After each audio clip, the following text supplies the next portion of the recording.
Welcome to the In My Opinion Show with Ronald Robinson and friends. Seen on the internet 24 hours, 7 days a week.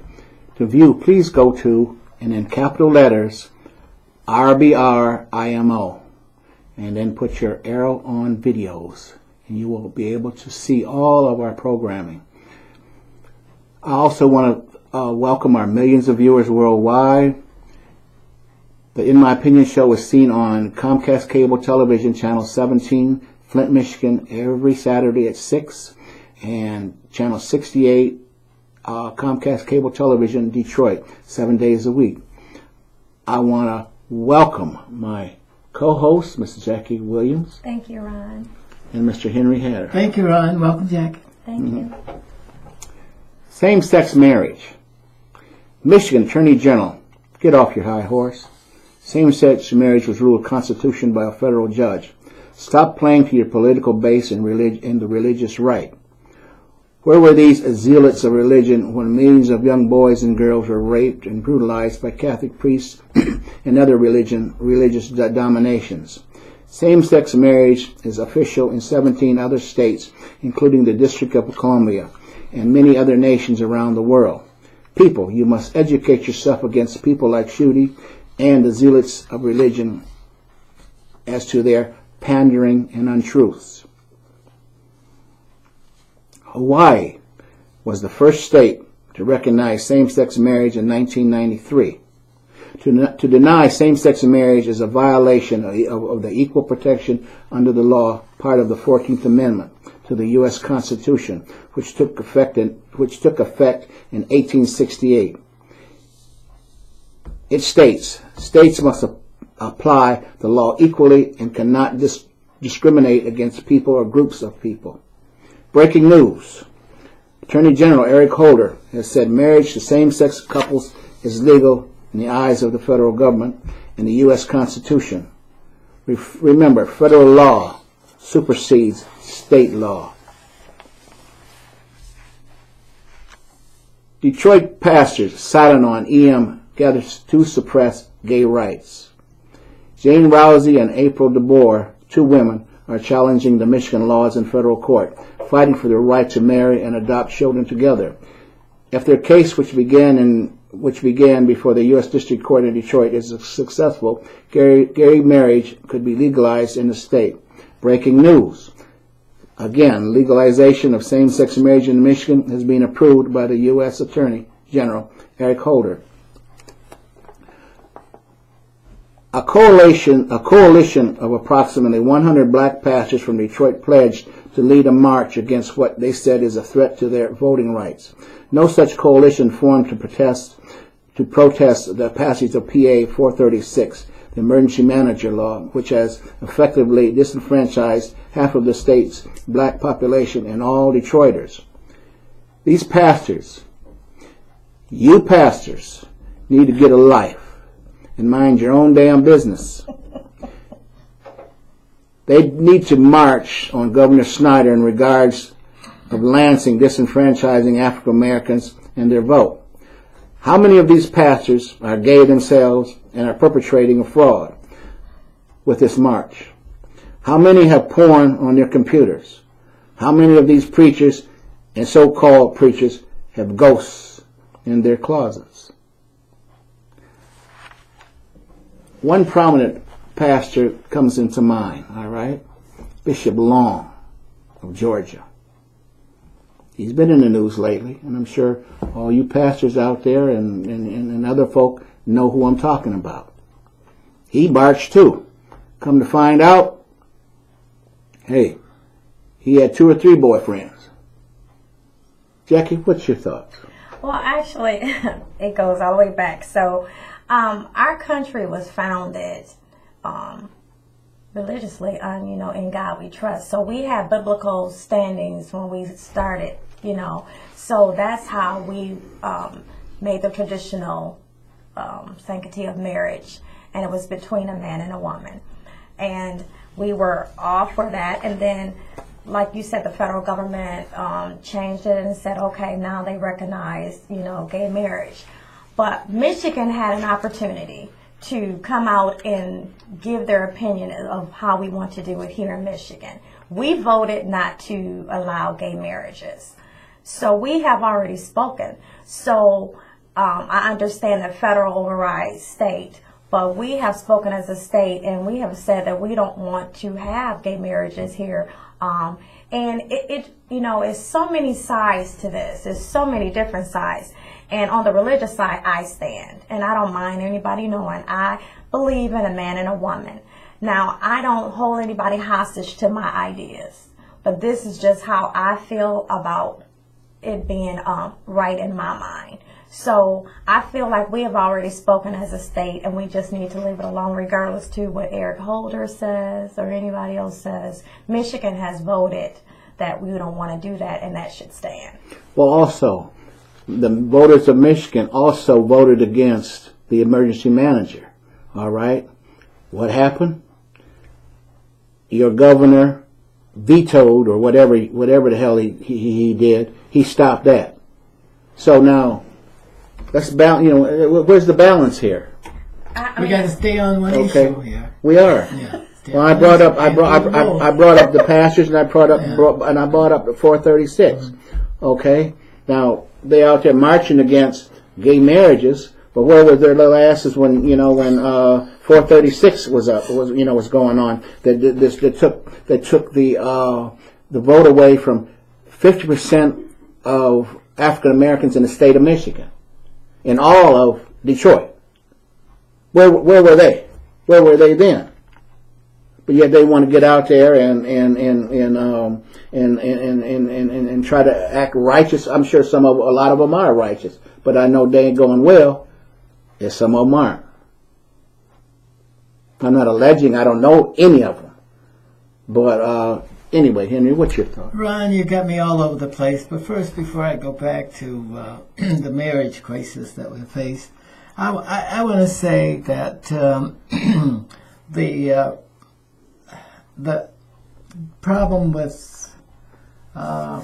cities that can't run themselves in school districts is because they don't have the capacity to run. They have the wrong people elected. And many people who don't get the services carried out in a municipality are suffering because of ineptness of the leadership. When that leadership can no longer provide these services, it's up to the governor to make sure that people are being provided the service. It has nothing to do with race. Okay. Now I want to get back to the question of marriage. I don't like that, but I believe, as Jackie has already articulated, that marriage is between a man and a woman. And there's no way that I can diversify. I don't have a psychological argument for why the reverse should be true. I've never been a gay, so I've never been into that capacity. And any subject matter experts need to tell me. They need to go through it, come back and say, here's what it's like to be a gay person in this kind of situation.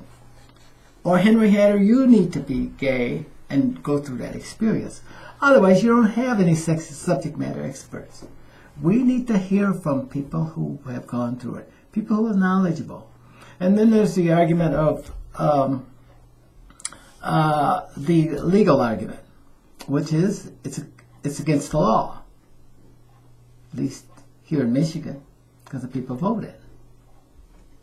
And there's also the law dealing with our health. That has to be considered. And when we consider all of the nuances of diseases that we can have and how this can permeate the whole human race, we should be concerned about it, because we have no data to say that these kind of things won't happen. But what we've seen in the 70s and 80s, when this stuff was brought to bear, we saw multiple people who have caught diseases and died. And I don't believe the Bible or the Creator meant for this to happen. I think he or she meant for people, the opposites, to attract, like they do atoms. But you're blaming, you know, that, I mean, the Creator probably didn't want people to catch cancer either, all right, or tuberculosis, or that's a trivial argument. Or well, but so is yours, in my opinion. No, okay, this is an argument before human beings to be considered whether we ought to go through this or not go through it. There's diseases out there that are just coming into being. But I that we know nothing this is about. One that we think is generated by our own behaviors. This is not new. It's been around for a long time. And I don't profess to have the solution to it, but I question it because I'm not a subject matter expert. I don't have a Freudian reason for this being taboo. There's just no way except that how the practice has ravaged through the population and killed off some of it, and could kill off a continent had it not been for doctors and lawyers who engaged in research and stuff like that to bring it under control. And because we can bring it under control doesn't mean that we have found an ultimate solution and that we ought to practice it. But the thing, I don't want to see any American threatened or any person threatened or discouraged or scorned by a belief in this practice. I think they should be protected under law from harm by the federal government or gangs of individuals who don't believe as I do. Those people, their lives are very important to us. So I agree with those people who believe that that's true, but don't necessarily support the practice itself. But there are people out there, and I've watched a number of programs on TV that discuss, this same topic that we're involved in right now. People can't help the way they were born. Okay, there's some that say they can, and some say they can't. People can't help the way they were born. If you feel more comfortable, if a man feels more comfortable in being, being a woman, so be it, and vice versa. And that's part of my argument. Mm-hmm. I said I have never experienced this before. I can't talk on that because I don't know. I don't have any experience in that, in that either. But I know. I don't. Neither do I. But one of the things that bothers me is that, how are our children being affected? Because I know that some school teachers have told me that the kids that come from same-sex homes, that they're very early on determined to tell everybody that they're not like their parents. They had an episode where a little boy was like kissing all the little girls to show that he didn't like boys. So I wonder what it's doing to our children, even though stigma. You know what I mean? It might be bothering our children because we teach without knowing we're teaching. So even though I tell you have a choice, I'm showing you what my choice is, and sometimes I'm persuaded by what's in front of me versus what you're telling me. So if you have two women at home, I might not feel comfortable to date a man if I haven't been taught that it's okay for me to be free too. But Jackie, can the two philosophies coexist? A support for gays and a support against gays. Can that exist concurrently in a society? Or should you have to expunge one in preference for the other? I mean, they're going to exist because everybody is not going to agree. So they're going to always. No, but of course, we have some harmony here. We do need to have some harmony. Yeah, we need to. Can we exist harmoniously? And this is what I think that state government is trying to do. To bring us together so that they exist in harmony. Can we do that? I mean, but have we done enough research? Do we know what the effects are? Do we know? Have you done any research to find out? I'm sure there are people working on it, but what do you believe in your head right now? What do you believe? Yeah, I think we need to come to a common place. We need to come to a common place. Either we accept it or we don't. and we need to respect it regardless to what you believe, regardless to, you know. Can we really do that? I'm sorry to take the play, but Ron, can In you a really perfect world, do you that? can. No, you threw a curve there. I mean, in a perfect world, yeah, because you for can do one, that. But what in about front the of real you, world? I might tell you that I'm okay. I mean, I might not tell you that I'm not okay with it. But when I go home, I might say something Yeah. totally different because we got people that are down low. They don't want you to know how they really feel. But everybody is not going to be open about it. Okay, but can we resolve this problem, this question, among human beings? Or do we have to expunge one side in preference of the other? Now, let's be truthful. Let's be open. Let's be honest as we look at this. Can we coexist? I think we can. We must. You know, We have to, because if we don't, we're going to constantly be at each other's throats. Yeah. I mean, we're never going to have any peace. not only is it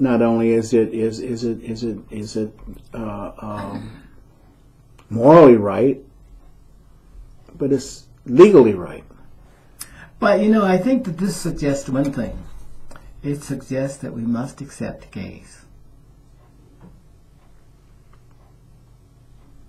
And transgenders and Now, stop and think lesbians. about how, when you ask that question, what must be done if we're going to coexist? Ultimately, the country has to accept the practice of gays. And then as soon as we die off, you and I, we're the only one that believe against it. These guys like Ron will take over.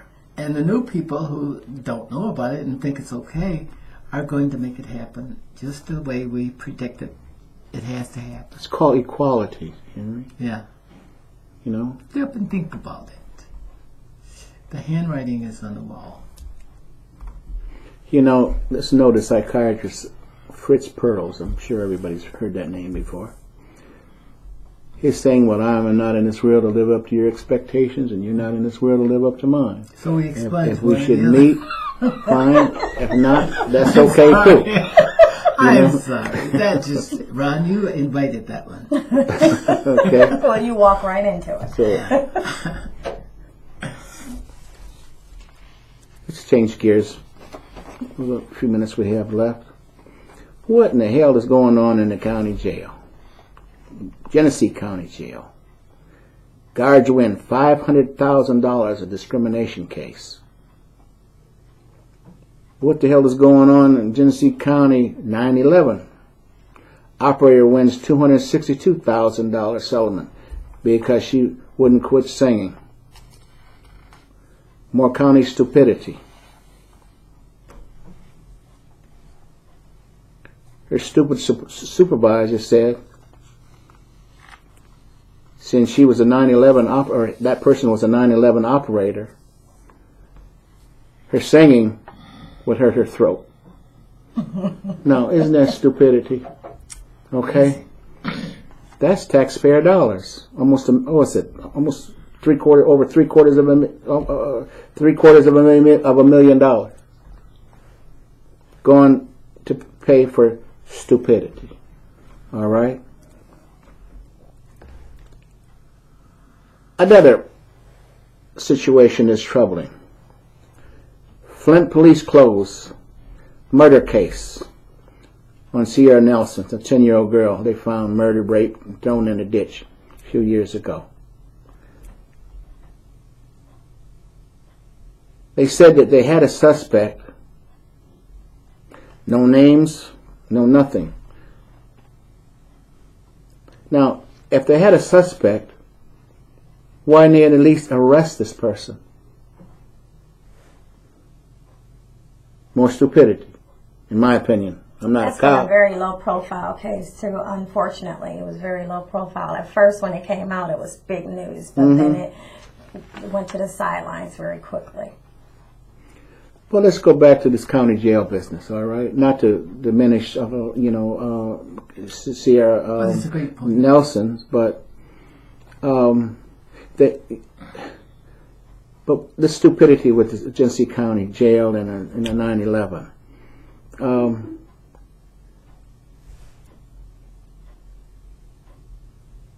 they dismissed this lieutenant, I guess, that was, or fired this lieutenant that was allegedly, that was the perpetrator of this discrimination case. Why did Sheriff Piquel let it get that far? That would be my question. Because obviously, allegedly, it was reported, but nothing was ever done.